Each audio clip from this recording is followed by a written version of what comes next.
கர்த்தருடைய பரிசுத்த நாமத்துக்கு ஸ்தோத்திரம்.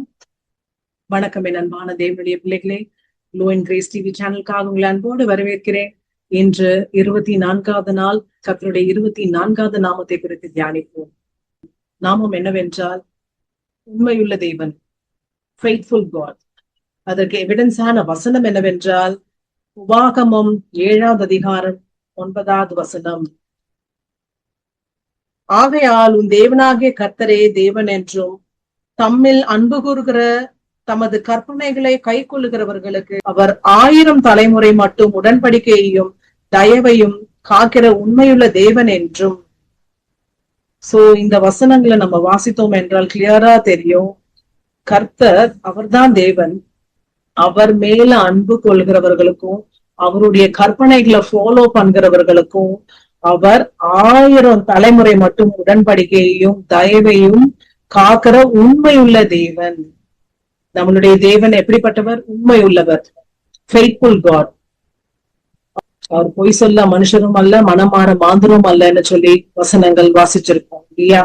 நம்ம கூட நினைக்கலாம், ஆண்டவர் எனக்கு இத்தனை வாக்குத்தத்தங்களை கொடுத்தாரு, அதுல ஒண்ணு கூட நிறைவேறலையே. சோர்ந்து போகாதீங்க, உங்களுக்குதான் இந்த வார்த்தை இன்னைக்கு வருது. அந்த வாக்கு தத்தங்கள் எல்லாம் உங்களுக்கு மட்டும் இல்ல, உங்க நெக்ஸ்ட் ஜெனரேஷன்ஸ்க்கும் ஆண்டவர் நிறைவேற்ற உண்மையுள்ளவராய் இருக்கிறார். நாம தான் நம்ம சோர்ந்து போயிடுறோம், கொஞ்சம் நிறைவேறல, ஆண்டவர் கொடுத்த வாக்கு தத்தங்கள் நிறைவேறலன்னு நம்ம சோர்ந்து போயிடுவோம். ஆனா சோர்ந்து போகாதீங்க, ஏன்னா நீங்க அவரை நேசிக்கிறது ஆண்டவருக்கு அதிகமா தெரியும். உங்க அன்பு ஆண்டவருக்கு தெரியும்.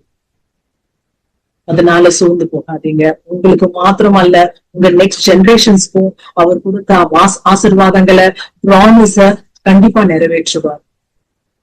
அந்த உண்மையான தேவனை நோக்கி இன்னைக்கு ஜெபம் செய்வோமா? கண்களை மூடி ஜெபம் செய்வோம். எங்களை அளவுக்கு அதிகமாய் நேசிக்கிற பரலோக பரம பிதாவே, அப்பா இந்த நல்ல நேரத்துக்காக உமக்கு கொடான கொடி ஸ்தோத்திரம் ஆண்டவரே. அப்பா இந்த சேனல்லையும் ஆண்டவரே என்னோடு கூட அமர்ந்து ஜெபிக்கிற சகோதரனையும் சகோதரியும் சிறு பிள்ளைகளையும் பெரியோர்களையும் உங்க கரத்துல ஒப்பு கொடுக்கிற கர்த்தாவே, அப்பா நீங்க வாக்குத்தத்தம் பண்ணினதுல உண்மை உள்ளவர் ஆண்டவரே. அப்பா உங்க மக்கள் ஆண்டவரே உங்களிடத்துல இருந்து ஆண்டவரே கேட்ட வாக்கு தத்தங்கள் எல்லாம் நிறைவேறும், எப்போது நிறைவேறும்னு சொல்லி ஏங்கி காத்து கொண்டு இருக்கிறார்களே ஆண்டவரே. அப்பா உங்க ஆசீர்வாதங்கள் பொய்ப்பதில்லை, உங்க வாக்கு தத்தங்களும் பொய்ப்பதில்லை ஆண்டவரே. அப்பா நீங்க உண்மையுள்ள தேவனே. அப்பா உண்மை ஸ்தோத்தரிக்கிறோம், உண்மை துதிக்கிறோம் ஆண்டவரே. அப்பா உண்மை துதிக்கிறோம். ஆசீர்வாதங்கள் எல்லாம் உங்க மக்கள் மேல தங்குவதாக இயேசுவின் நாமத்தில் ஜெபிக்கிறோம் எங்கள் ஜீவனுள்ள நல்ல பிதாவே, ஆமென். God bless you all. See you tomorrow.